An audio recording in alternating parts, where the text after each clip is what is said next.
I wanted to speak about that because everybody in the room has a Lazarus. It is that located part of your life where you thought God would.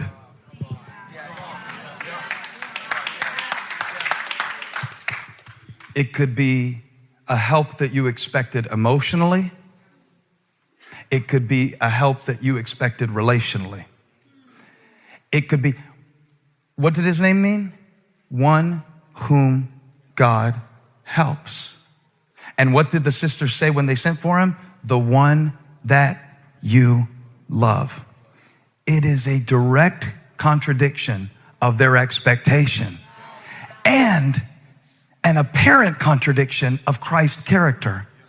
That because he loved them, and he didn't just love Martha, and he didn't just love Mary, he loved Lazarus.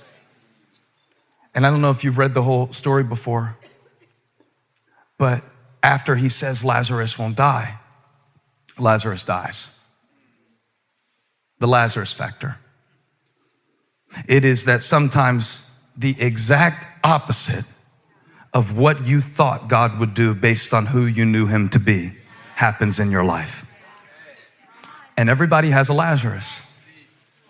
Everybody wanted to play college baseball and tore their meniscus. I don't even know what a meniscus is, but I hear people say they tore it.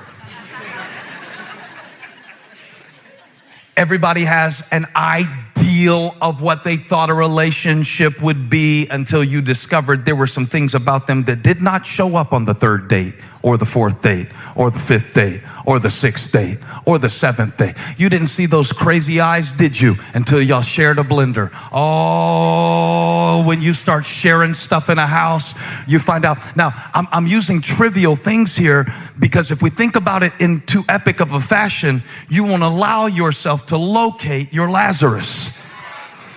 If we don't speak in a specific fashion about those little things that disappoint us, those little Lazarus, those little things that we bury, those little hopes that were crushed, those little dreams that were stripped of their meaning and potential, those little moments that were stolen by what people did or said, those little doors that were closed right when you were trying to walk through them. If we don't break it down specifically, you will keep it out here at a distance, because that's what we always do to God when we are disappointed. We put him at a distance and we allow him to come no closer. And I'm going to show you in the text that that's exactly what the sisters did when they lost their Lazarus. What do you do when you lose your Lazarus?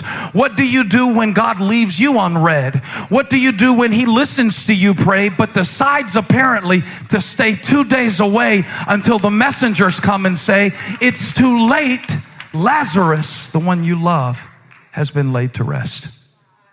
The Lazarus factor. And now Jesus has some explaining to do, because he said he wouldn't die. And then he waited 2 days. And then he died. I'm smiling not because the story is happy, but just because I know the outcome. You hear me? I'm smiling because I've only read up until verse 6 right here in front of you. But I read to verse 44 all week.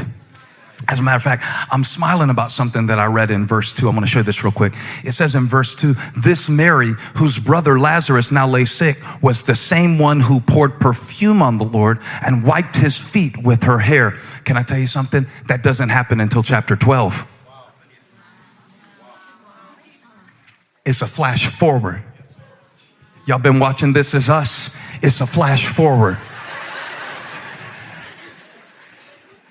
Is to let us know that even though Lazarus dies, his story does not, because this same Mary who is disappointed in chapter 11 is going to be worshiping in chapter 12. Now go ahead and make up your mind. I'm going to be worshiping in chapter 12. I'm going to be worshiping next Monday. I'm going to be worshiping no matter what happens in this deal, this dilemma, this trial. This saturation point is only going to serve to release greater glory. In my life, in my family, in my generation, in my bloodline, there will be declare it and decree it by the eyes of faith.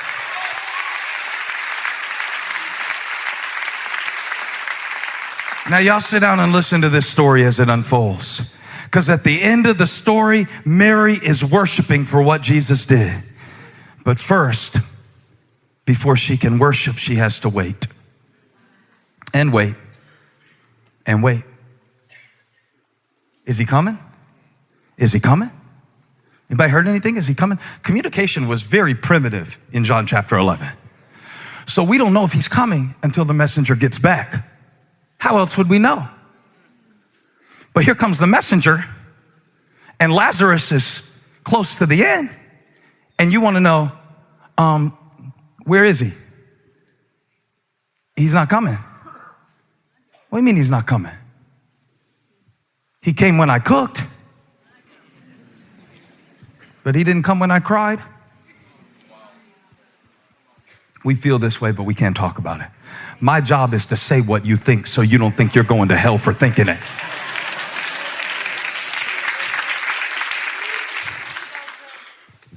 And this is kind of humorous too, okay? I love how God puts a little bit of humor for those of us who are slow.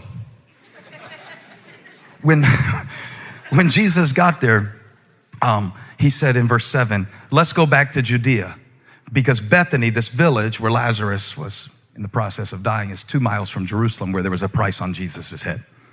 And the disciples contradict him. They're like, but Rabbi, a short while ago, the Jews there tried to stone you, and you're going back. You see what I mean? It would have been a horrible job to be Jesus' PR representative, chief of staff. You can't get him to do anything he does. It's almost like he's God and he won't be controlled or something like that. It's almost like faith is more mystery than it is manipulation.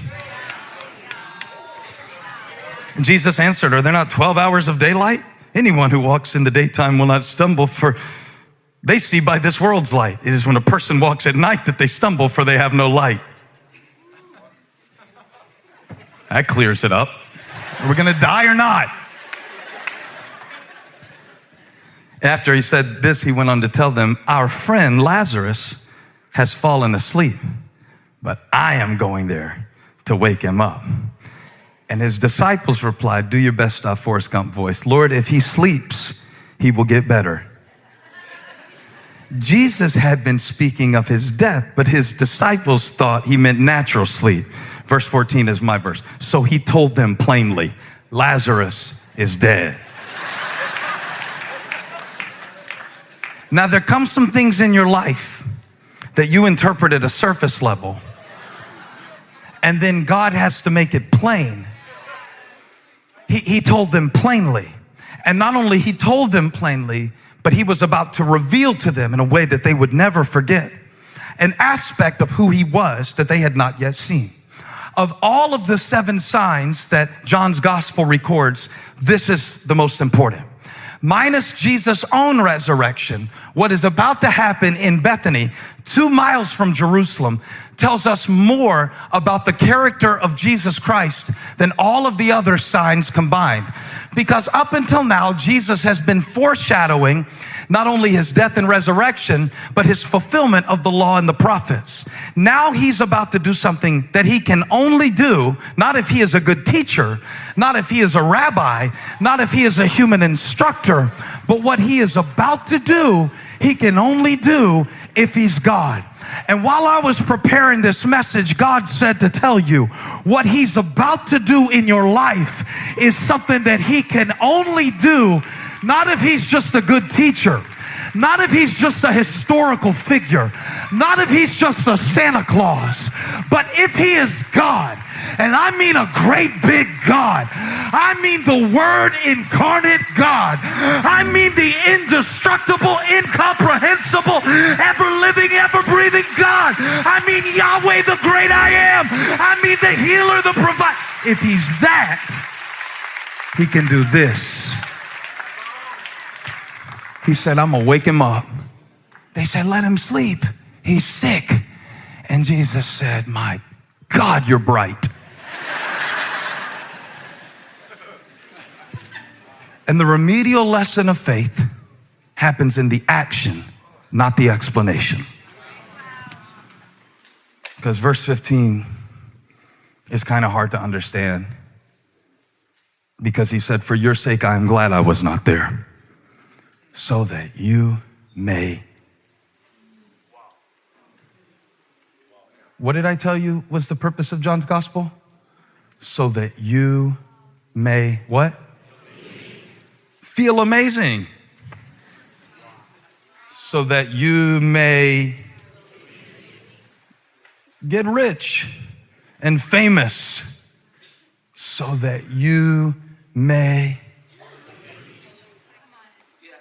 The Lazarus factor is that everything that God allows you to lose can lead to a deeper belief in who he is.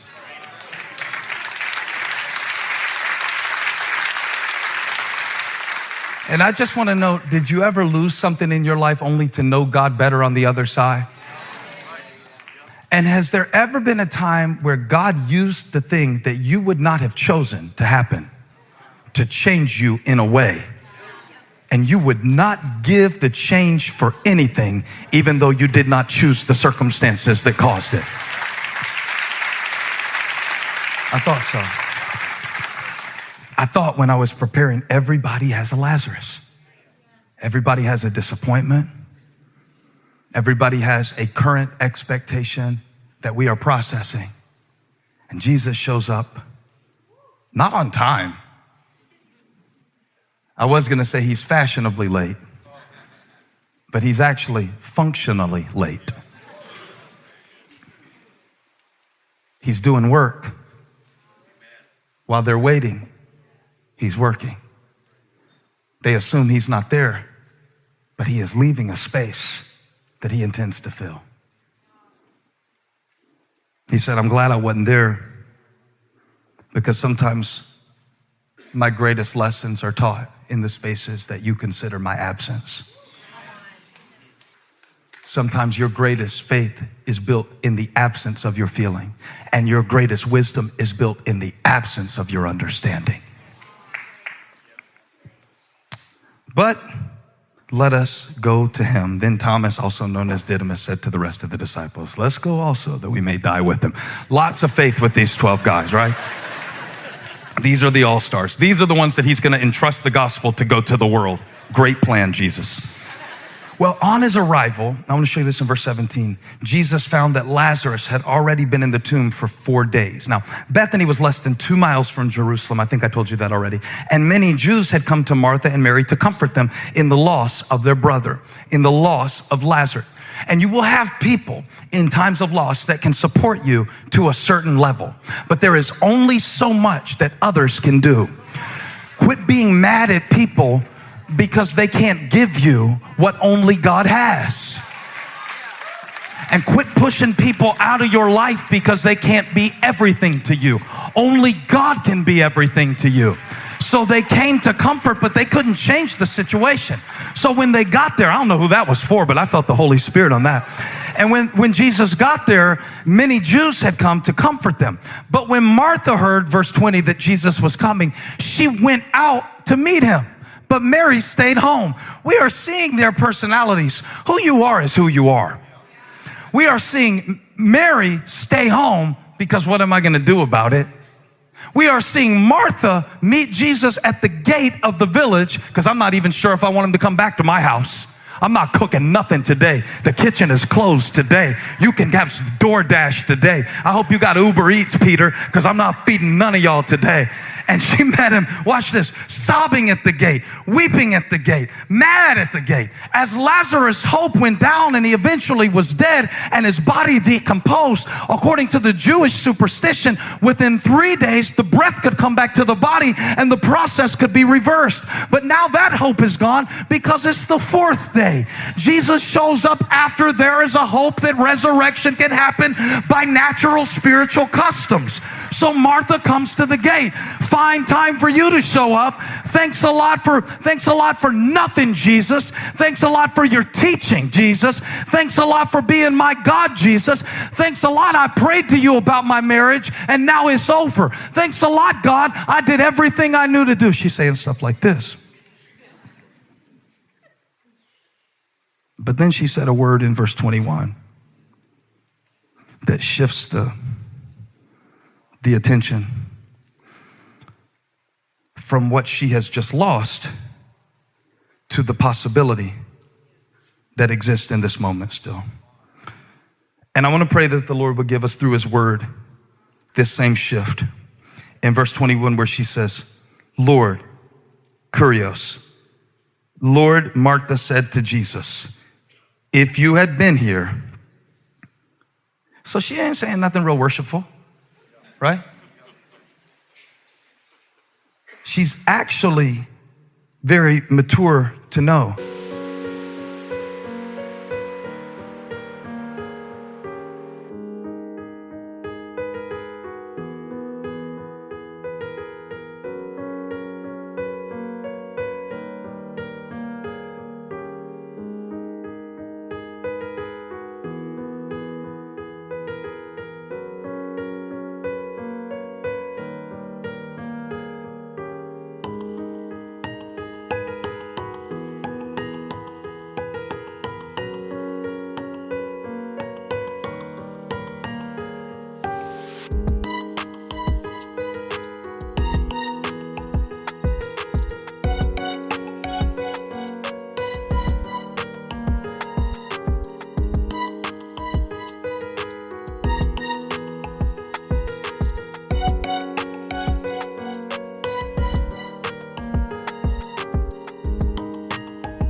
That the presence of Jesus is an excellent place to process your disappointments. And if you don't learn how to process your disappointments in his presence, you'll process them somewhere else that is not safe. Or they will become toxic oxygen and you will choke on the lack of the compassion that he can give. So I think it's really beautiful. The Lazarus factor lets me know that I can let God know when I'm let down. You know, you never lost a battle except this one. You never lost a battle. You remember when I came over to the studio that day and we were playing around and I said, you never lost a battle. And I talked about what if we recorded that and we may do this remix for a Christmas version or something. If it gradually got more honest as you sang it. You've never lost a battle. You seldom lost a battle. Oh, come on. This is John chapter 11. Lazarus is dead. Yeah, but he's about to be resurrected. He dies again. He still dies. He just got resurrected for a little while. He's not still walking around. Everybody dies. He dies again. There's only one person who didn't die again.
It's about to become plain in a minute, I promise you.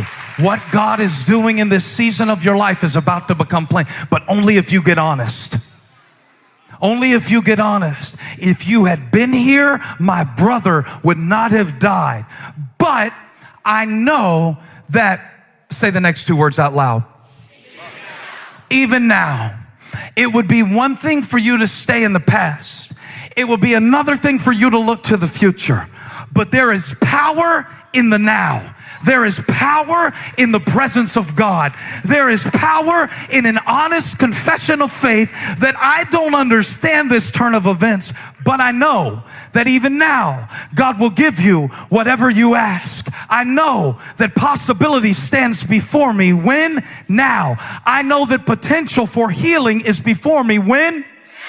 Why aren't y'all here with me? I thought I was in front of some people who have lost some Lazarus in your life and lost some time and maybe even lost some opportunity and maybe even lost some hope and maybe even lost some optimism. But I declare now in the name of Jesus, even now God can do it. Even now God can break it.